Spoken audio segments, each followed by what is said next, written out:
మార్చగానే scene మారిపోతుంది అనుకున్నారు. తల ఎగరేసిన వారు తల దించుకుంటారనుకున్నారు. కట్ చేస్తే తలచిందొకటి, జరుగుతోంది మరొకటి. దీంతో ఏం చేయాలో అర్థం కాని సందిగ్ధ స్థితిలో ఉన్నారా సీనియర్. కూటమిలో ఉన్న ఆయన ఇంకా ప్రతిపక్ష నేతగానే చూస్తోంది మిత్రపక్ష పార్టీల కేడర్. దీంతో 3 దశాబ్దాల రాజకీయ అనుభవం ఉన్న ఆ లీడర్ ఫ్యూచర్ డైలమాలో పడింది. మరోవైపు అసలు ఆయన పార్టీలో ఉంటారా అన్న చర్చ కూడా మొదలైంది. ఇంతకీ ఎవరా సీనియర్ పొలిటీషియన్? పూలమ్మిన చోటే కట్టెలమ్ముకునే పరిస్థితి ఆయనకు ఎందుకు వచ్చింది?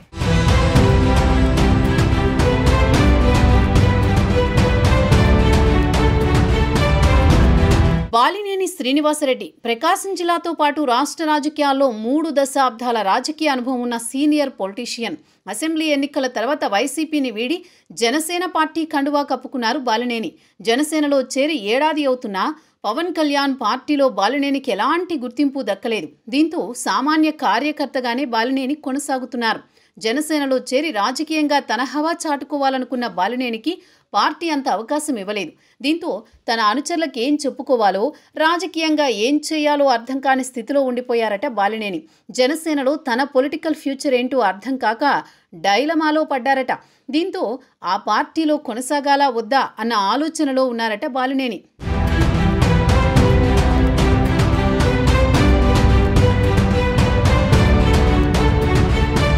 వైసీపీలో ఉన్నంతకాలం ప్రకాశం జిల్లాతో పాటు రాష్ట్ర రాజకీయాల్లో బాలినేనికో బ్రాండ్ ఇమేజ్ ఉండేది. తానేం చేసినా సంచలనమే అన్న విధంగా తనకంటూ ఓ గుర్తింపు తెచ్చుకున్నారు బాలినేని శ్రీనివాసరెడ్డి. 3 దశాబ్దాల రాజకీయ జీవితంలో కాంగ్రెస్ పార్టీతో పాటు వైఎస్ఆర్ కాంగ్రెస్ పార్టీలో ప్రకాశం జిల్లాతో పాటు రాష్ట్ర రాజకీయాలను శాసించాడు. ముఖ్యంగా ఒంగోలు ఎమ్మెల్యేగా 1999, 2004, 2009, 2019 ఎన్నికల్లో తిరుగులేని విజయాలు సాధించారు. దివంగత ముఖ్యమంత్రి వైఎస్ రాజశేఖర్ రెడ్డితో పాటు వైఎస్ జగన్ కేబినెట్లో మంత్రిగా పనిచేశారు బాలినేని. కేబినెట్ విస్తరణలో మంత్రి పదవి కోల్పోయాక వైఎస్ జగన్మోహన్ రెడ్డితో బాలినేనికి గ్యాప్ ఏర్పడింది. ప్రతిసారి ఏదో ఒక విషయం మీద బాలినేని అలగడం, అధిష్టానం బుజ్జగించడం మొన్నటి ఎన్నికల ముందు వరకు షరామామూలుగానే జరిగింది. 2024 ఎన్నికల్లో ఒంగోలులో ఓడిపోవడం, రాష్ట్రంలో కూటమి అధికారంలోకి రావడంతో ఎన్నికలైన 3 నెలలకే వైసీపీకి గుడ్ బై చెప్పి జనసేన కండువా కప్పుకున్నారు బాలినేని.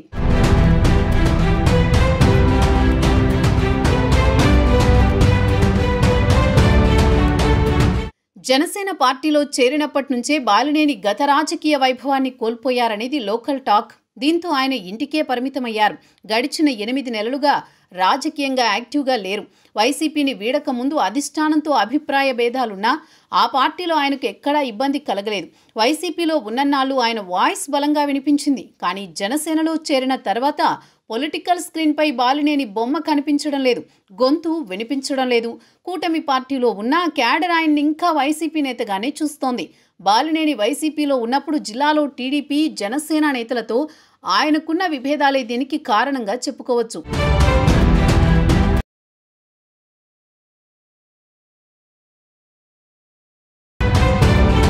బాలినేని జనసేన పార్టీలో చేరిన వైసీపీ క్యాడర్ ఆయన వెంట రాలేదు. ఆయన అనుచరులైన కార్పొరేటర్లు మాత్రమే జనసేనలో చేరారు.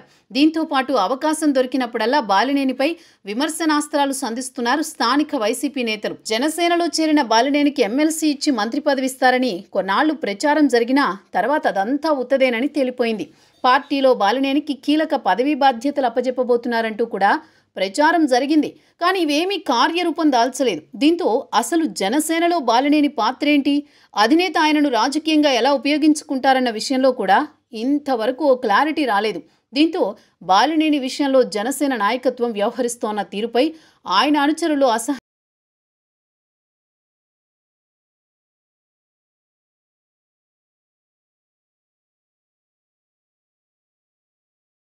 ఒక సమస్య అయితే ఒంగోలు మిత్రపక్షాల నేతలతో బాలినేనికి విభేదాలు కొనసాగుతున్నాయి. ప్రకాశం జిల్లా జనసేన పార్టీ అధ్యక్షుడు షేక్ రియాజ్తో బాలినేనికి వైరం కొనసాగుతోంది. ఒంగోలు టీడీపీ ఎమ్మెల్యే దామచర్ల జనార్దన్, మాజీ మంత్రి బాలినేని మధ్య పచ్చగడ్డి వేస్తే భగ్గుమనేలా నేటికి రాజకీయాలు నడుస్తున్నాయి. దామచర్ల, రియాజ్, జనసేన నాయకుడు కంది రవిశంకర్ కలిసి నడుస్తుండగా బాలినేని వెంట మాత్రం వైసీపీని వీడి జనసేనలో చేరిన నేతలు మాత్రమే ఉన్నారు. మిత్రపక్ష పార్టీలో చేరిన బాలినేని ఎప్పటికీ తన ప్రత్యర్థి అని టీడీపీ ఎమ్మెల్యే దామచర్ల జనార్దన్ చెప్పుకొస్తున్నారు. బాలినేని జనసేనలో చేరి ఏడాది కావస్తున్నా స్థానిక మిత్రపక్ష నేతలతో సమన్వయం చేసేందుకు అటు టీడీపీ ఇటు జనసేన అధిష్టానాలు ప్రయత్నించడం లేదు. దీంతో జనసేనలో యాక్టివ్ కాలేక తన క్యాడర్ని సముదాయించలేక సైలెంట్ మోడ్లోకి వెళ్లిపోయారు బాలినేని.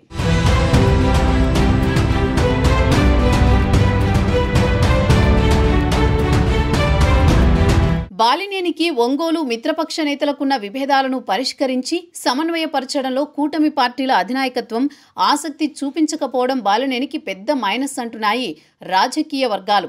ప్రకాశం జిల్లా రాజకీయాల్లో జోక్యం చేసుకోవద్దని బాలినేనికి పవన్ కళ్యాణ్ సూచించినట్టు ప్రచారం జరుగుతోంది. అందువల్లే ఆయన సైలెంట్గా ఉన్నట్టు చెప్పుకొస్తున్నారు స్థానిక నేతలు.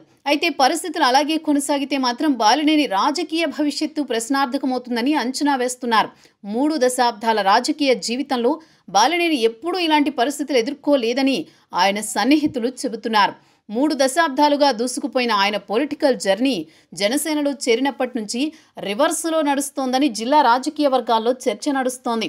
ఈ పరిణామాలతో బాలినేని జనసేనలో కొనసాగుతారో లేదోననే అనుమానాలు కూడా కొందరికొస్తున్నాయి. భవిష్యత్తులో బాలినేని రాజకీయ జీవితం ఎలాంటి మలుపు తిరుగుతుందో మరి.